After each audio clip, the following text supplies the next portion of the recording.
প্রিয় ছাত্রছাত্রীরা, আমরা জটিল অণুবীক্ষণ যন্ত্রের একটি গাণিতিক সমস্যা তোমাদের মধ্যে প্রকাশ করছি। একটা গাণিতিক সমস্যার মাধ্যমে তোমরা জটিল অণুবীক্ষণ যন্ত্রের যত ধরনের সমস্যা আছে সমাধান করতে পারবে। সবাই একটু লক্ষ্য করলে বুঝতে পারবে। দেখো, একটি জটিল অণুবীক্ষণ যন্ত্রের অভিলক্ষ ও অভিনেত্রের ফোকাস দূরত্ব যথাক্রমে 2 সেন্টিমিটার ও 5 সেন্টিমিটার এবং এদের মধ্যে দূরত্ব 20 সেন্টিমিটার। মধ্য দূরত্ব বলতে এল এর মান। অভিলক্ষ হতে কত দূরে বস্তু স্থাপন করলে অভিনেত্র হতে 25 সেন্টিমিটার দূরে একটি বিবর্ধিত অবস্থা বিভব পাওয়া যাবে। আর একটা হচ্ছে যন্ত্রের বিবর্ধন নির্ণয় করো। তাহলে এখানে বিভিন্ন ভাবে আমরা এই অঙ্কটা করতে পারবো। একটু লক্ষ্য করো। প্রথমে আমরা দেখো এখানে দেওয়া আছে কি কি দেওয়া আছে। এফ ও দেওয়া আছে 2 সেন্টিমিটার, এফ ই দেওয়া আছে 5 সেন্টিমিটার, এল দেওয়া আছে 20 সেন্টিমিটার, বি দেওয়া আছে -25 সেন্টিমিটার। আমার বাইর করতে হবে U O equal to what. আমরা জানি 1 by B E plus 1 by U E 1 by F E. তাহলে এখান থেকে আমরা ইউ ই বের করব। এল ইকুয়াল টু আমরা জানি বি ও প্লাস ইউ ই। এখান থেকে আমরা বিউ বের করব। তাহলে দেখো বিউ পাওয়া যাবে। আবার 1 নম্বর আনসার। 2 নম্বর হচ্ছে এম ইকুয়াল টু আমরা জানি B O by U O 1 minus F E by 1 minus B E by F E. আশা করি গাণিতিক সমস্যাটা তোমরা বুঝতে পেরেছো এবং আনসার করলে পুরোপুরি তোমরা এটা শিখতে পারবে। এটার আনসার হচ্ছে, আনসারটা লিখেছি 2.29 সেন্টিমিটার। আর বিবর্ধনটা হিসাব করবে। এই প্রিয় ছাত্রছাত্রীরা, আমি এখন জটিল অণুবীক্ষণ যন্ত্রের উপর একটি উদ্দীপক উপস্থাপন করছি, যার ফলে এই সংক্রান্ত সমস্যাগুলো তোমাদের সমাধান হবে আশা করি। উদ্দীপক হচ্ছে, বিজ্ঞান বিভাগের ছাত্র সীমান্তের চোখ ত্রুটিহীন, কিন্তু নাহিদ 40 সেন্টিমিটার এর কাছে বস্তু দেখতে পায় না। তারা একটি কোষের স্লাইড পর্যবেক্ষণের জন্য একটি জটিল অণুবীক্ষণ যন্ত্রের অভিলক্ষের 2.3 সেন্টিমিটার দূরে স্লাইড রাখলো। অভিলক্ষ ও অভিনেত্রের ফোকাস দূরত্ব যথাক্রমে 2 সেন্টিমিটার এবং 7 সেন্টিমিটার। সীমান্ত কত বিবর্ধিত বিম্ব দেখতে পাবে? 2 নম্বর প্রশ্ন হচ্ছে, স্লাইড পর্যবেক্ষণে উভয়ের ক্ষেত্রে যন্ত্রের দৈর্ঘ্য একই ছিল কিনা? উত্তর পক্ষে গাণিতিক যুক্তি যাও। তাহলে এটা আনসারের ক্ষেত্রে আমরা ভালো করে বুঝি। এখানে বিবর্ধনের সমীকরণটা ইউজ করব। আর এখানে উভয়ের ক্ষেত্রে এক হবে না, কারণ একজনের চোখের ত্রুটি আছে, আরেকজনের চোখের ত্রুটি নেই। আমরা গাণিতিক সমস্যার একটা সমাধানের দিকে যাচ্ছি। তাহলে আমরা বুঝতে পারবো আসলে যে বিবর্ধন কত বিবর্ধনের বিম্ব দেখতে পেয়েছিল সীমান্ত। আচ্ছা, আমরা নর্মালি জানি যে বিবর্ধনের সমীকরণ জানতে হলে আমরা প্রথমে আগে 1/BO plus 1/UO equal to 1/FO। এখানে কি কি দেওয়া আছে সেটা আমরা যদি বের করে ফেলতে পারি তাহলে আমরা হবে। এখানে UO দেওয়া আছে, তাহলে FO দেওয়া আছে, BOটা আমরা আগে বের করে নিতে হবে। এখানে UO দেওয়া আছে, এখানে ইউ দেওয়া আছে দেখো 2.3 সেন্টিমিটার, আর FOটা দেওয়া আছে যে 2 সেন্টিমিটার। বিউটা আমরা বের করব। তাহলে এখান থেকে অবশ্যই তোমরা বিউটা বের করতে পারবে। এরপরে আমরা যে এখানে বিবর্ধনের একটা সমীকরণ জানি, সেটা হচ্ছে M ইকুয়াল টু 1 মাইনাস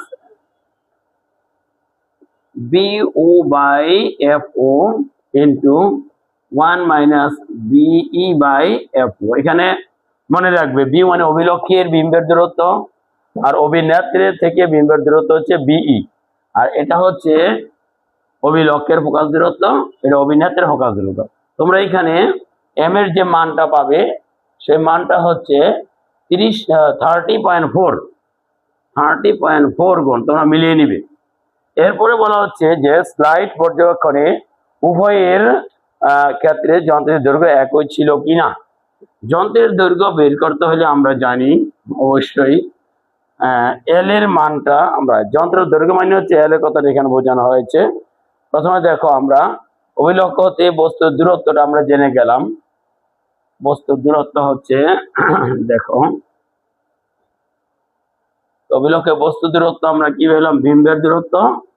বস্তু দূরত্ব দেওয়া হচ্ছে দেখো যে প্রতিবিম্বের দূরত্ব বি ও আমরা এখানে পেয়ে গেছি, তাহলে মানটা এখানে পেয়েছি আমরা 15.3 সেন্টিমিটার, 15.3 সেন্টিমিটার।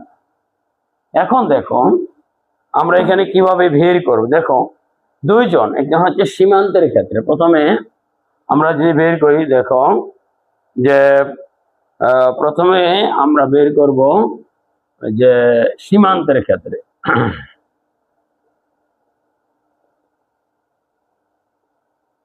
সীমান্তের ক্ষেত্রে আমরা যদি বের করি ইউই, অর্থাৎ বস্তু দূরত্ব বের করব আমরা, তাহলে আমরা জানি 1 BE plus 1 UE equal to 1/FT। এখান থেকে ইউ এর মানটা আমরা বের করব, বের করে এল এর মানটা বের করব। BO plus UE, যেহেতু ওর চোখে কোনো ত্রুটি নেই, আমরা এই দৈর্ঘ্যটা বের করতে পারবো। এই দৈর্ঘ্যটা হবে তোমার যে এই দৈর্ঘ্যের মানটা আমরা পাবো, ইউই পাবো 5.5 সেন্টিমিটার। এখান থেকে 5.5 সেন্টিমিটার। আর এটা যোগ করলে আমরা কি পাই, তোমরা দেখো এখানে 15.3 প্লাস 5.5 ইকুয়াল টু 20.8 সেন্টিমিটার। অনুরূপ ভাবে নাহিদের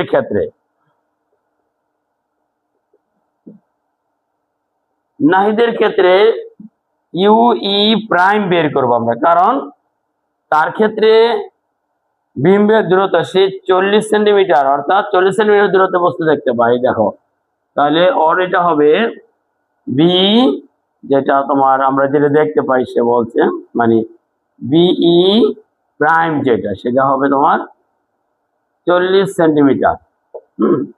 তাহলে আমরা এফই দেওয়া আছে, এফইটা দেওয়া আছে।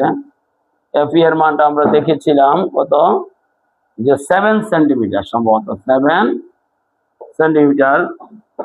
তাহলে নাহিদের ক্ষেত্রে আমরা যদি বলি 1/UE prime plus 1/BE equal to 1/BE prime equal to B prime equal to 1/FE। এখান থেকে আমরা ইউই প্রাইমটা বের করব। বের করে আমরা এল এর মানটা বের করবো। এল প্রাইম যদি আমরা বলি, তাহলে B O plus U E prime,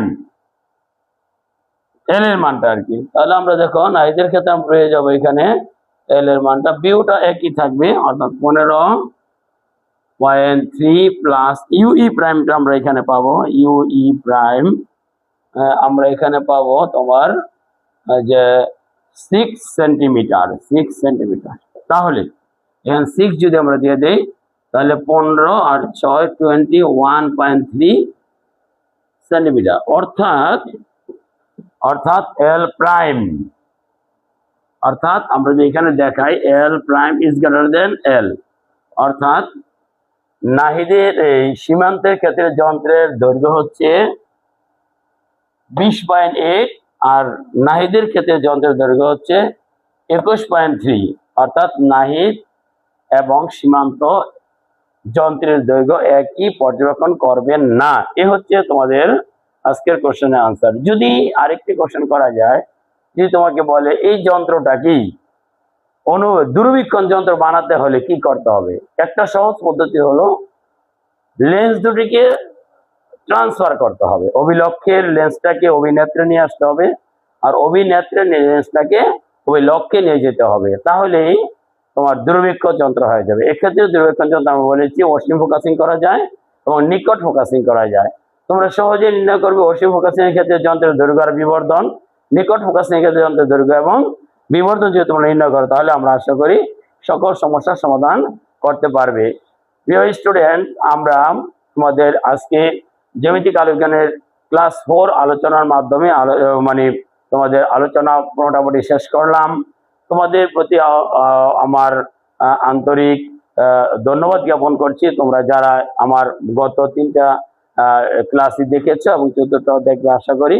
এবং যদি তোমাদের কোনো মন্তব্য পরামর্শ থাকে অবশ্যই তোমার কমেন্ট বক্সে লিখবে। যারা ইউটিউব চ্যানেল থেকে তোমরা এগুলো দেখতেছো এবং শেখার চেষ্টা করছো তারা অবশ্যই সাবস্ক্রাইব করবে এবং অল নোটিফিকেশনে ক্লিক করে রাখবে, তাহলে যখনই নতুন ভিডিও দেখবো তোমরা তোমাদের মোবাইলে চলে যাবে আশা করি।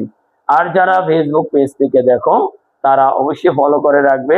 নতুন নতুন ভিডিও পেতে এটা অবশ্যই প্রয়োজন বলে মনে করি। আমি এখনই তোমাদের আলোচনা শেষ করছি। আসসালামু আলাইকুম।